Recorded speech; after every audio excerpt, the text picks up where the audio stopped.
One issue that we will be discussing is Iran, and obviously that's been a topic of great interest today. So let me just make a couple of comments on that. I did not have a chance to watch Prime Minister Netanyahu's speech. I was on a video conference with our European partners with respect to Ukraine. I did have a chance to take a look at the transcript, and as far as I can tell, there was nothing new.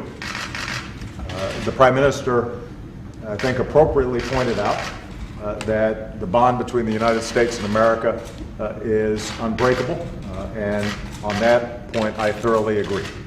He also pointed out that Iran has been a dangerous regime and continues to engage in activities that are contrary to the interests of the United States, to Israel, and to the region. And on that, we agree. He also pointed out the fact that Iran has repeatedly threatened Israel and engaged in the most venomous of anti-Semitic statements, and no one can dispute that. But on the core issue, which is how do we prevent Iran from obtaining a nuclear weapon, which would make it far more dangerous and would give it scope for even greater action in the region, the Prime Minister didn't offer any viable alternatives. So the bottom line is this: we don't yet have a deal. It may be that Iran cannot say yes to a good deal. I have repeatedly said that I would rather have no deal than a bad deal. But if we're successful negotiating, then in fact this will be the best deal possible to prevent Iran from obtaining a nuclear weapon. Nothing else comes close. Sanctions won't do it. Even military action would not be as successful as the deal that we have put forward. What I'm focused on right now is solving this problem. I'm not focused on the politics of it. I'm not focused on the theater of it. And my strong suggestion would be that members of Congress, as they evaluate it, stay similarly focused.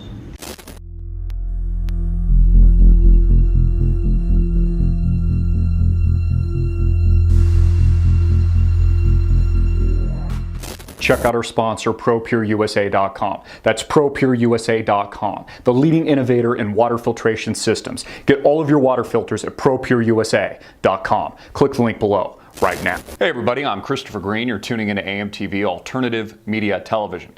It is Wednesday, March 4th, 2015. And what's really going on with these nuke talks with Iran? Because all of it's a little bit confusing. We have Obama on one side who's negotiating with Iran, a known enemy of the United States and our allies, like Israel, trying and attempting to strike a deal with the Ayatollahs, giving them a 10-year timeline that as long as they're good, you know, they play by the rules, that they can have access to nuclear technology. He's advising the American people that this is the best alternative because they're going to build a nuke anyway. And so this is how the U.S. accomplishes their goal of not destroying the world and leading the American people into World War III.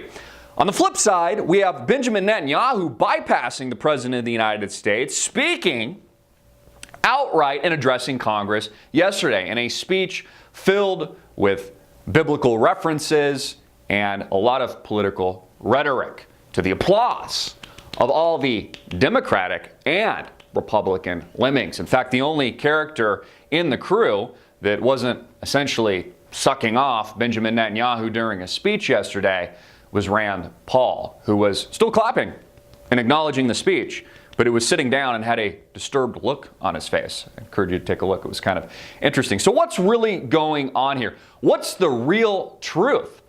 Does the United States and is Israel, are they at odds? Do they just simply hate each other? Or is there something more to this? You see, if you dig a little deeper, folks, you'll understand that this is kind of theater, just like Obama said it was. And Obama and Bibi don't really like each other. It's probably why it's easy to play into this theater. But they're actually both still on the same team. It's what they call an old-fashioned jeweler's war. You know, kind of like good cop and bad cop, where one pretends to be the good guy, that's the United States, one pretends to be the bad guy, that's Benjamin Netanyahu, although they really have the same agenda. They're really on the same team. You see, the United States, Israel, and the West are positioning for war. They're positioning for a very serious war with Iran. And the United States needs to claim plausible deniability when, not if, but when Israel appears to unilaterally strike Iran. For God knows what reason. I mean, they'll just create it out of thin air. It'll be like WMDs under George W. Bush. Total bullshit, total lie, total scam. Maybe they'll blow up a city in the Middle East.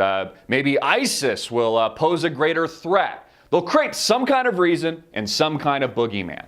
And it will lead and justify a unilateral strike courtesy of Israel. And you see, the United States can claim through these theatrics and this theater that they didn't support the airstrikes. Note that Obama actually said recently, leading up to the speech with Bibi addressing Congress, that he had threatened to shoot Israeli jets out of the sky if Israel was to take unilateral action against Iran. You see, they're setting the stage here.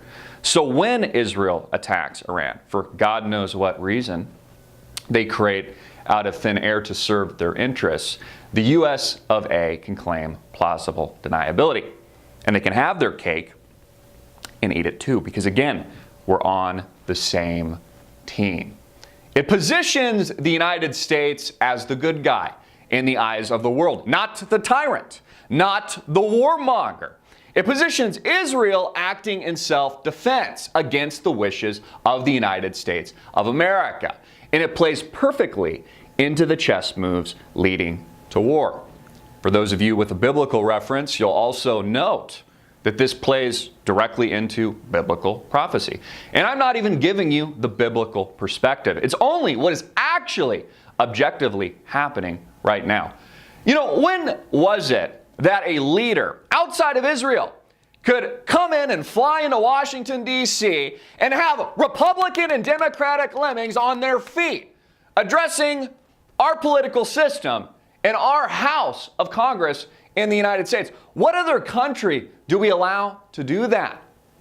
You know, this theater, all these biblical references, theatrics, really not providing, I think Obama's kind of right here, really not providing a real solution.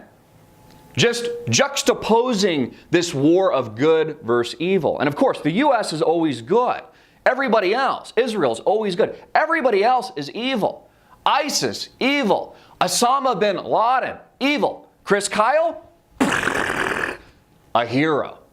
That's how we position things here in the United States of America. We create our enemy. We manufacture the boogeyman, whether or not it's all Al-Qaeda or it's ISIS or ISIL, and then we demonize the enemy.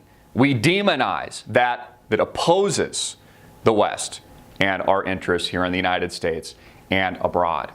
So you see, all of this is just a smoke and mirrors campaign. It's a jeweler's war.